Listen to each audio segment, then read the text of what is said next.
So I was at Origins 2025 this year, and I played this trick-taking game that I really liked. I thought it was going to be my game of the show. And then the next day I played Fishing, and I don't even remember the name of that other game. That's how good this one is. Let's talk about it.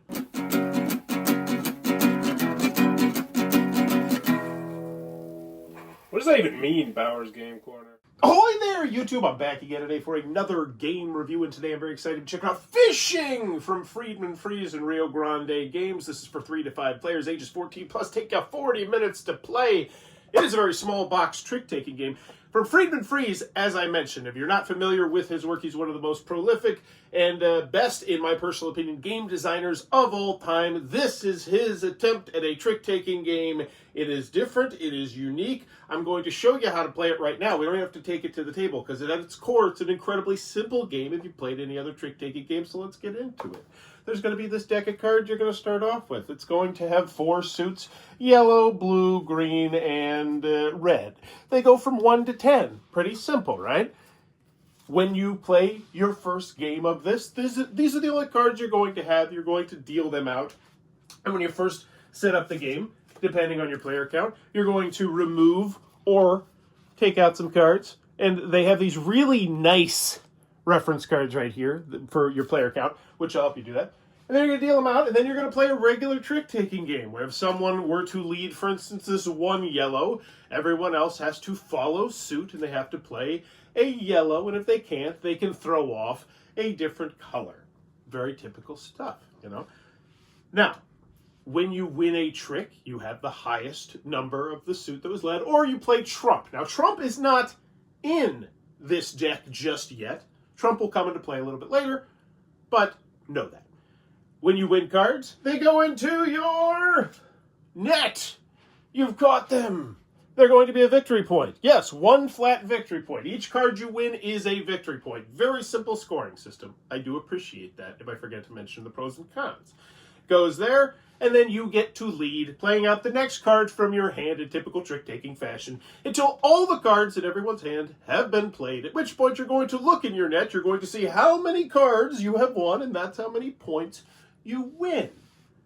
This is where the game takes a very unusual turn. Once you've tallied your score, you are going to then shuffle up these cards that you caught in your net, and they are going to go to your boat. More specifically, if you already have cards in your boat, they'll go to the bottom of that pile, but they're going to go to your boat.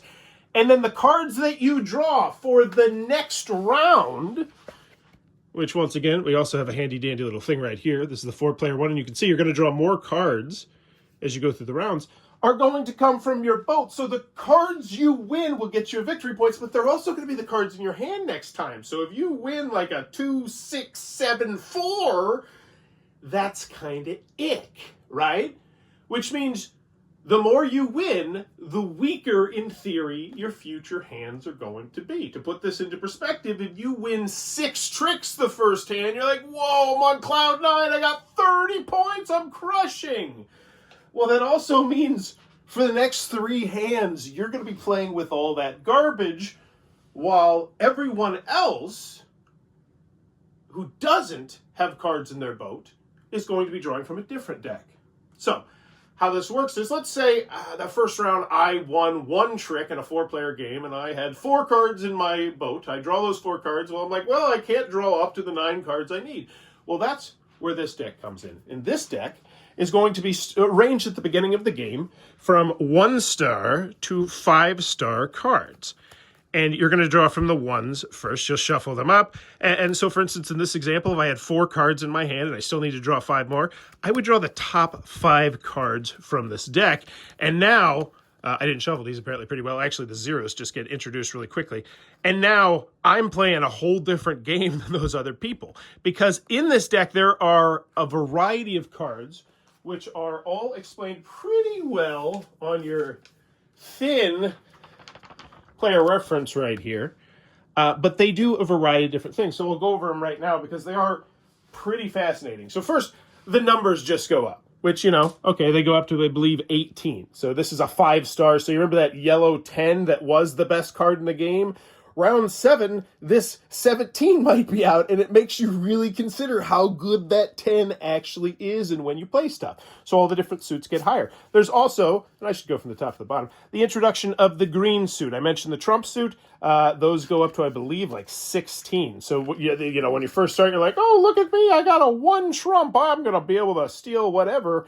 But quickly, those 1 Trumps then become, oh, are these even good anymore? How good are they? It depends on when you play it. It really adds a little bit more how you play the game into it. The zeros, my personal favorite card in the game, these ones are fascinating because you're like, all right, I'm going to lose no matter what. But at the end of the trick, after, you know, somebody's won, but before they put the stuff into their net, I'm going to steal one of the cards, right? So you're essentially sacrificing that hand, but you're going to win one of the cards and put it into your net. And so you might have only gained, you know, 2 points that round, but if you played 2 zeros that round and you got 2 very powerful cards, it's like, well, that's probably a future 10, 15, 20 points, because in theory, you're going to keep catching that card back again if you use it correctly with the good trumps. There's also these buoys, which are one of my favorite aspects of the game, and the more you play the game, I think the more you really appreciate them, because there's 2 types of buoys. There's buoys that will do something at the end of this trick, and there's buoys that will impact the next trick. But the other huge aspect of the buoys, because you might get a buoy and you'll be like, oh, this buoy's not really that helpful. It is always helpful most of the time because it allows you to break the one big rule of trick-taking games, which is that you have to follow suit. So by playing that, it's like, oh, I really don't want to play this 8 yet. Well, I could play this. You know, I can throw out this buoy, and then I don't have to play my 8. And it really, the buoys rock. The buoys rock, and they have some cool abilities. I'll tell you about them. Everybody passes 1 card to the left, which typically I gotta give Friedman free. It's like this is why he's in my Mount Rushmore personally of favorite game designers. I hate that. I always, like, that feels like such a crappy mass market pass a card to the left. So, like, I'm just not, like, in drafting is one thing, but just in games, I normally just like, he made me enjoy it because it's strategic too. There's been times where it's like, you're watching the person to your right and you're like, are they holding on to something good? Like, you're thinking about what's in their hand, right? Like, oh, so they drew 3 cards from the special deck. So maybe I could try and wait till, like, and it's really fascinating. There's a card that you throw out that's just negative 3 points. Just like you immediately lose 3 points as soon as that goes into your net. Place all other cards of the trick on your fishers. This one is essentially you stealing cards. There's one that allows you to go first the next turn. There's one that allows you to call the color of the trick next turn. And you can even call Trump as well. It's like, all right, next turn, whoever wins, we're leading Trump because I'm playing this buoy. And then the lowest card wins the trick, lowest Trump of any, for the next turn. So you can essentially be like, ooh, I got this one really garbage card I've been holding on to. And, you know, hopefully it's going to be the weakest of the bunch. And those are the special abilities. And that's it. You go over the course of 8 rounds, and slowly but surely more and more of the special abilities will get pumped into the game, and people will be like, oh, I really don't want to win this hand of garbage, despite the fact they're getting 5 points. And the scoring feels really good. That's pretty much the whole game. It's a very simple game if you play trick-taking games. And that was all the special abilities in the game that I just listed off right there. So I got in my little notebook, I do want to mention the cons, because there's not a lot of cons with this one. Honestly, by the way, if you're enjoying this video, please consider leaving a hype down below. Oh God, I gotta go. When I was doing the cons on this one, it was hard for me because I'm trying to, in my brain, decide, is this my favorite trick-taking game of all time? Slap a Bauer's Bestie on it. This game's fantastic, and I highly recommend anyone check this game out.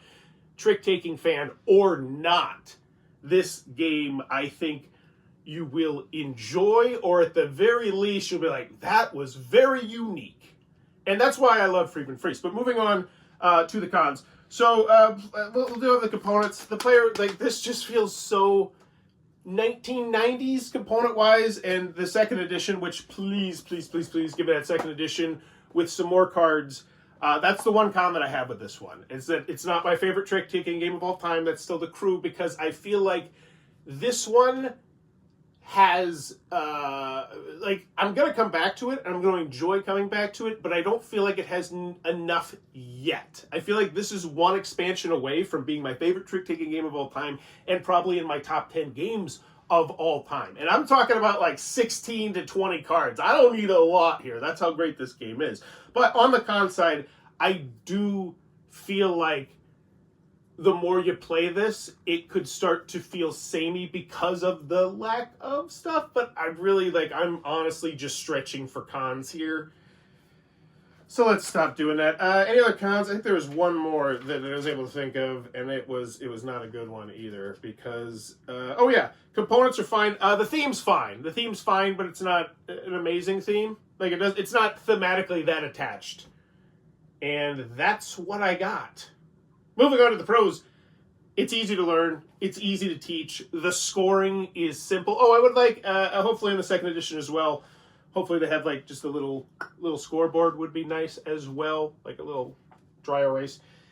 It feels completely different. This game, trick-taking wise, just feels completely different. You can see there's a lot of games all over the place, and in particular, trick-taking games probably one of my favorite genres out there. I love trying different trick-taking games and seeing how different people do different spins on the core mechanism.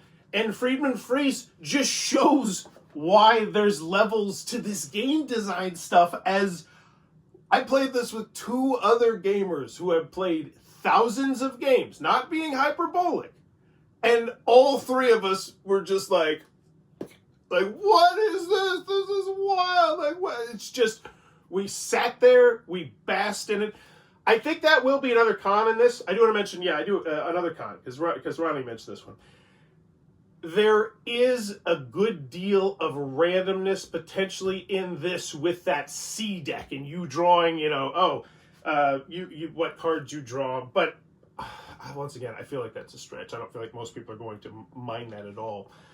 I really enjoy how this changes from round 1 to round 2 to round 3 as more cards are introduced in it. And it makes you look at your hand in completely different ways, because not only are you having to take into account how cards are getting worse as power creep, to use a video game term, creeps into this game as better cards that get introduced. But then also with the added factor of you don't want to go out there and necessarily win 20 points if the 20 points are garbage, which are going to make you just absolutely not have the greatest time the next two hands. Even though I will say I still enjoy those hands with garbage in my hand, because it really just becomes about like just trying to get one quick jab in, like, oh yeah, but I got this in, I played this 0 and I got that 16, yellow or something like that. And those little moments really make this game great. In a game,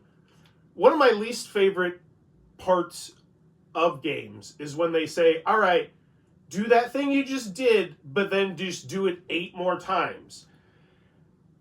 More so in card games, I think, than in board games, but you get what I'm saying there. It's like, yeah, just repeat the same process over and over and over again. Like when you're playing Uno in a tournament edition, it's like, all right, yeah, you're just going to keep playing Uno and just keep track of your score. This one doesn't succumb to that for me, because the game just kind of evolves and melds throughout it, and there's big plays to be made. There's a surprising amount of strategy, and I feel like the more you play it, the more you're going to see that and enjoy it. And I think this game's just brilliant. I do. I can't. Fun to teach as well. I feel like it's a very fun to teach game because you get to watch other people just like try and wrap their brain around this game and then just enjoy the process. And I'm sure you have a couple games like that where it's just like, it's a fun game to teach. But at the same time, I feel like playing with experienced players is going to be fun as well. I played it 3, 4, and 5 players. All the player counts worked very well. I think 5 was my favorite. It makes those 0 cards extra juicy and enticing on the choices that you make. But I think this is a game that I'd recommend everyone try. And I think if you're a trick-taking fan, I think you are going to love this game. And I think it is a second edition away from being my favorite trick-taking game of all time. And I love it. I think I think this is my favorite Freedom Freeze game. It's Fishing or Friday. It's Fishing or Friday. But then again, I love Power Grid. Like, I'm a math fan. By the way, if you're newer to Friedman Freeze and you don't like mathy style games, don't go Power Grid. Go for Fearsome Floors or Friday or something like that, because Power Grid is a lot of math, and it's like the math is part of the fun, I think, for a lot of people. But now we're just talking about Friedman Freeze. So fishing, Rio Grande Games, have you played it? What are your thoughts on this one? And in the comments below, let me know what would be, if you played this, well, you know what's going on. What would be a special ability that you would add to the game? So that's what I said what I wanted, to make this like one of my top 10 games I think of all time, is just more special ability cards mixed in, adding variability. And I think I would love it if there was a card that could randomly poach somebody's fish. My dog's barking, going crazy. I think that means my ice maker's here, so I got to wrap up this review. You have a good one. If you're enjoying the content, please click on the subscribe button as I'm trying to reach 40,000 subscribers. Bye-bye. This video is brought to you by all of my amazing Patreon supporters, and I would love it if you would join their ranks and have your name immortalized in the end of many of my videos for the end of time. But consider for only $1 a month, and as always, thanks for stopping by.